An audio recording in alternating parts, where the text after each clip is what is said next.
Hello everyone, and welcome to another episode of Inside Out Smile. I'm your host, Dr. Amber Q, and I want to say thank you for tuning in.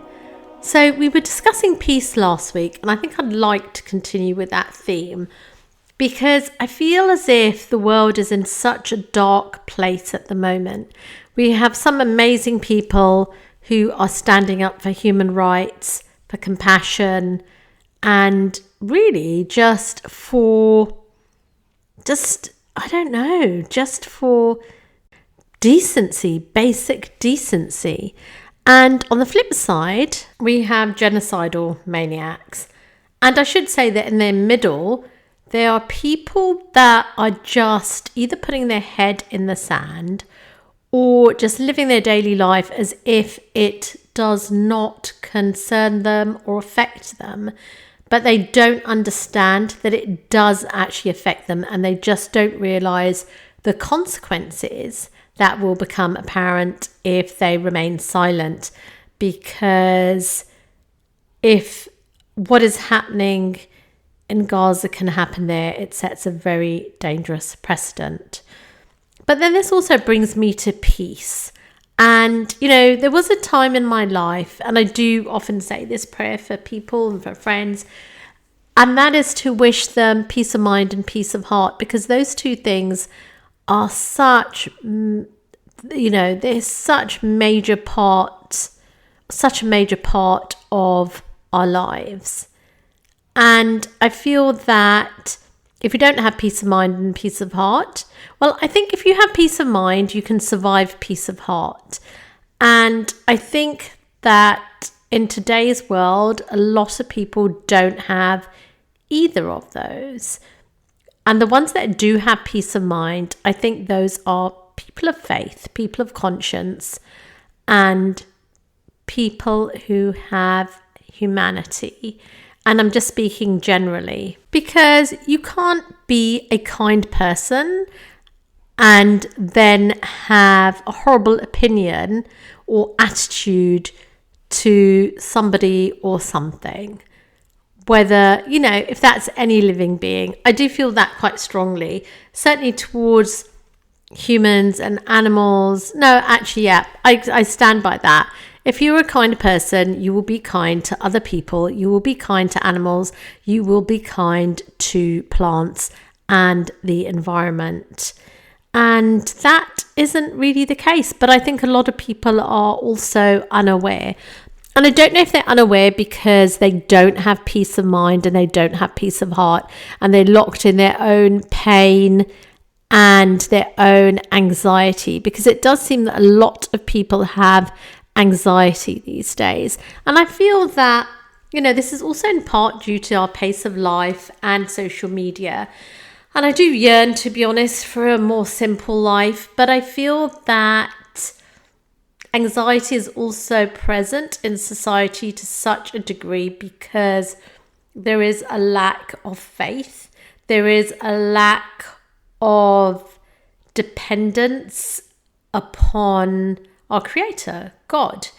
And I think that if you have a lack of reliance upon God, then you're going to try and figure out things yourself, and that's not going to happen. Because ultimately, whatever we do, we cannot really guarantee an outcome. Anything can happen in life. Life is unpredictable. And so, of course, we have to put in effort in, but then you leave the outcome up to God once you put the effort in. And I think that gives so much comfort. And I have to admit, I have many problems in my life like everyone else, but at the end of the day, I have that reliance upon God, which is wonderful. And this is what you see, being exhibited with the Palestinians as well. And when I was younger, I think I probably didn't realize the value of that when I was much younger. But life just teaches you, not the fact that life is unfair, but I guess that life is uncertain, unpredictable, and fragile. And of course, life is just, certainly for Muslims, it's a test. So it's a stepping stone to the hereafter and to eternity. And that just makes things so much better when you leave things in the hands of God. But as I said, you've got to make an effort. And I went through something recently where I was just really frustrated. And then I was just like, well, I can just do what I can do. I leave the rest up to God and trust that it will work out, God willing. And I think that's where peace of mind comes, and peace of heart, obviously. I think, again, with peace of heart, certainly that justice will be served in the hereafter. So that's amazing. But also, as long as I think that as long as one conducts oneself in an ethical way, if you have a clear conscience, then you have a clear heart. You can rest easy that you've treated people properly. And I'm not speaking about people that might have a pathological issue with their brain, or I guess someone that has an impure heart. And by that, I mean an impure spiritual heart. That's what we speak about in Islam. And, nobody can actually judge what is in someone's heart. But certainly, for example, I live my life not wishing to hurt anyone and behaving in, I would hope, a compassionate way. So in that sense, I have a clean heart in terms of, I don't know. No, I don't know that, do I? I don't know if I've got a clean heart, but I would hope that, I try, and I feel as if I can sleep easy knowing that I've not deliberately or intentionally tried to upset someone, although obviously I may have done something unintentionally.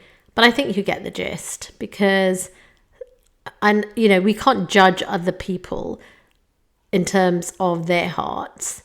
But I don't know, can we judge our own heart? I guess our conscience tells us how we're feeling, but I'm just trying to think. One has a hard heart or diseased heart, then is one's perception of oneself accurate?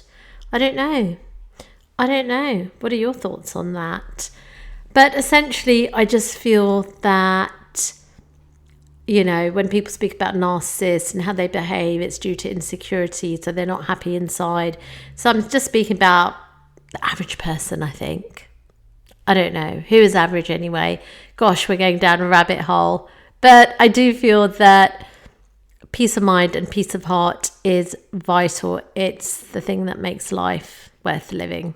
What are your thoughts on that? Until the next episode, let's all create connection and not just change lives, but save lives.